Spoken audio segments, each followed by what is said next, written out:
नाम संकीर्तन और सांस्कृतिक संगठन वार्षिक साधारण सभा। हरे कृष्ण कृष्ण कृष्ण हरे हरे, हरे राम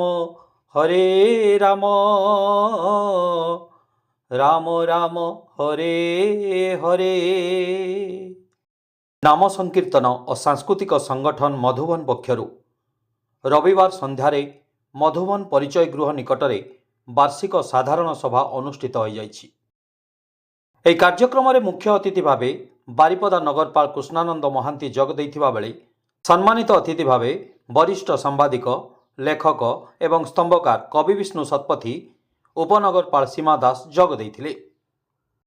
ଏହି ଅବସରରେ ପ୍ରଥମେ ସଂଗଠନର ସଭାପତି ସରୋଜ ଖୁଣ୍ଟିଆ ସଭା ପରିଚାଳନା କରିଥିବା ବେଳେ संपादक अश्विनी कुमार पात्र वार्षिक विवरणी पाठ करथिले।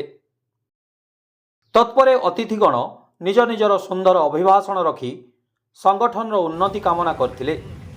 गीत रे अछि ना एई शहर रे सब किछि अछि नाही तो हृदयटे तापर इत्यादि इत्यादि बहुत कि अछि जे दुख भी सुख भी बांटिबो दुख भी बांटिबो जे ए भला लोक नै माने शहर तो वही है, अपने कहाँ है, आंखें तो वही है, सपने कहाँ है।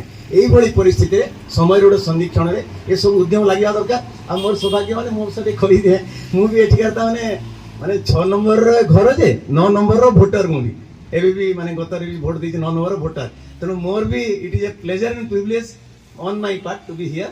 आ मु चाहिए मुझे आपण मान तरफ भी अनुरोध करी व्हाट एवर इज पॉसिबल करा जाऊ याकू जेते सुंदर सरस आउ माने कोन कह जे पवित्र पावन हेई उठयार परिसर जेउठी आध्यात्मिक भावधारार कथा आसे सेठी नगरपाल कृष्णानंद महांती समस्त प्रकार सहयोग हाथ बढ़ाइबे बोली प्रतिश्रुति देइथिले। ये जो नाम संकीर्तन आर जो आध्यात्मिक उद्देश्य जो अच्छी ताको जदि आमे सठिक भाव में जीवन आमे जदि बुझी पारिबा तबे मु भाबुची आम जीवन में कोनोसी कठिन समय रहइबो नाही। मनुष्य तार कर्ममय जीवन भितरे समस्तक सहित बंधुता स्थापन करी समाज रो मंगल दिगरे किभଳି भाबरे कार्य करिवो एवं अन्य को साहाय्य सहयोग करिवो एवं भगवान ठारे तार समस्त जितिकी अछि तार ताको प्रणिपात करिवो सी जिनसटा को आमे जदि ठीक रे बुझी पारिबा मु भाबुची नाम संकीर्तन संगठन रो असल उद्देश्य को आमे सफल करि पारिबा। आध्यात्मिक कार्य हम तेकु केही केबे भी कोनोसी मते विरोध करि परिबे ना। 9 नंबर वार्ड प्रति मोर अतीत रे दुर्बलता थिला आज भी अछि आगु को मध्य से दुर्बलता रहिबो।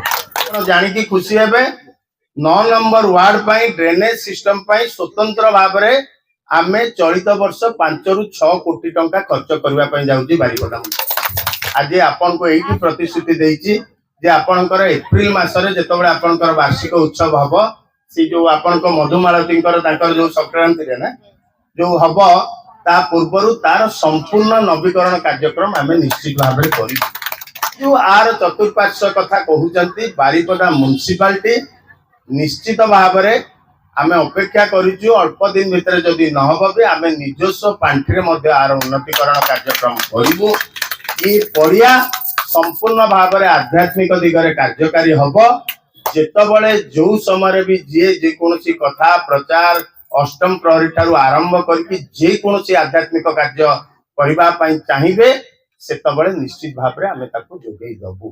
तबे मधुबन 9 नंबर वार्ड रो उन्नति नै योजना प्रस्तुत करिबा ठारू बस्ती बासिंदांक दुख बुझिबा एवं नाम संकीर्तन और सांस्कृतिक संगठन प्रतिष्ठा करी आध्यात्मिक परिवेश और भावधारा सृष्टि करिवार प्रच्छद पटर नायक मो स्वामी पूर्वतन काउंसिलर प्रद्युष दास एथि सहित नगरपाल बादल भाई मध्य सबु समय रे ए वार्ड रो उन्नति पाई सहयोग करी आसीछंती बोली कहिथिले उपनगरपाल सीमा दास। नाम संकीर्तन सांस्कृतिक संगठन कार्यक्रम तृतीय वर्ष रे तृतीय संध्या रे समस्त को एठी होची समस्त को वेलकम एवं गुज्जर मान को मोर एठी प्रणाम। विष्णु भाई जो कहि के गले जे उपनगरपाल करिसेंती या भितरे बहुत साहाय्य सहयोग मोर रही बड़ भाई बादल भाई ବାରିପଦା ମ୍ୟୁନିସିପାଲିଟିର ଯୋଉ ଥିଲେ ଆମର ଇଓ ସାର୍ ବି ଥିଲେ, ମ୍ୟାଡମ ବି ଥିଲେ,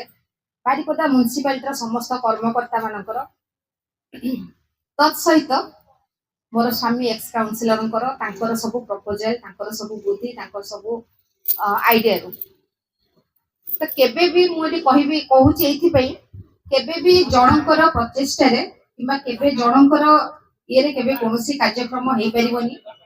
ବାରିପଦା ମ୍ୟୁନିସିପାଲିଟିର ୱାର୍ଡ ନମ୍ବର 9 ରେ ଆଜି ସମସ୍ତଙ୍କଠୁ ଯଦି ବେଶୀ ଡେଭଲପମେଣ୍ଟ କାମ ହେଇଛି ୱାର୍ଡ ନମ୍ବର 9 ରେ, ତାର ଅବଦାନ ମୁଁ କହିବି ମୋର ନୁହଁ, ମୋର ପ୍ରିୟ ବଡ ଭାଇ ବାଦଲ ଭାଇଙ୍କର। କାହିଁକି ନା ଯଦି ତାଙ୍କର ସାହାଯ୍ୟ, ତାଙ୍କ ସହଯୋଗ, ତାଙ୍କର ଅନୁମତି ଯଦି ନଥାନ୍ତା ତାହେଲେ ମୁଁ ଆଜି ଗୋଟେ ବେଷ୍ଟ ଯୋଉ ଆପଣ କହୁଛନ୍ତି ବେଷ୍ଟ ଭାଇସ୍ ଚେୟାରମ୍ୟାନ, ମୁଁ ବେଷ୍ଟ ମାନେ କାଉନସିଲର ବି ହେଇପାରିନଥାନ୍ତି କି ବେଷ୍ଟ ଭାଇସ୍ ଚେୟାରମ୍ୟାନ ବି ହେଇପାରିନଥାନ୍ତି। ମୁଁ ସମସ୍ତଙ୍କୁ ଅନୁରୋଧ କରିବି ଯେ ଆମେ କେମିତି ମିଳିମିଶିକି ଏଇ ନାମ ସଂକୀର୍ତ୍ତନ ଯୋଉ ଆମର ଯୋଉ ଅନୁଷ୍ଠାନ ଚାଲିଛି, କାହିଁକିନା ଅନୁଷ୍ଠାନଟା ବଡ ଜିନିଷ ନୁହଁ, ଅନୁଷ୍ଠାନଟା କେତେ ଦିନ ପର୍ଯ୍ୟନ୍ତ ଆମେ ତାକୁ ଠିକ ସେ ଡିସିପ୍ଲିନରେ ଠିକ ପ୍ରିନ୍ସିପଲରେ ଆମେ ତାକୁ ଚଲେଇ ପାରିବା, ସେଇଟା ହଉଛି ବହୁତ ବଡ ଜିନିଷ। ଭାଇଙ୍କୁ ବି ରିକ୍ୱେଷ୍ଟ କରିବି ଯେତେ ଦୂର ସମ୍ଭବ ସେ ସାହାଯ୍ୟ ସହଯୋଗ ମଧ୍ୟ କରିବେ, କାହିଁକିନା ତାଙ୍କର ସାହାଯ୍ୟ ସହଯୋଗ ସବୁବେଳେ ରହୁଛି ଆମ ପ୍ରତି। ଏହି କାର୍ଯ୍ୟକ୍ରମରେ ଅଞ୍ଚଳର ବହୁ ବରିଷ୍ଠ ନାଗରିକ, ବୁଦ୍ଧିଜୀବୀ ଏବଂ 9 ନମ୍ବର ୱାର୍ଡର ବାସିନ୍ଦା ଯୋଗ ଦେଇଥିବା ବେଳେ ନାମ ସଂକୀର୍ତ୍ତନ ଓ ସାଂସ୍କୃତିକ ସଂଗଠନର ସଦସ୍ୟମାନେ ସହଯୋଗର ହାତ ବଢ଼ାଇଥିଲେ। ତେବେ ଆଗକୁ ନଗରପାଳଙ୍କର କ'ଣ ସହଯୋଗ ରହୁଛି ଏ ସଂଗଠନ ପ୍ରତି ତାହା ଦେଖିବାକୁ ବାକି ରହିଲା।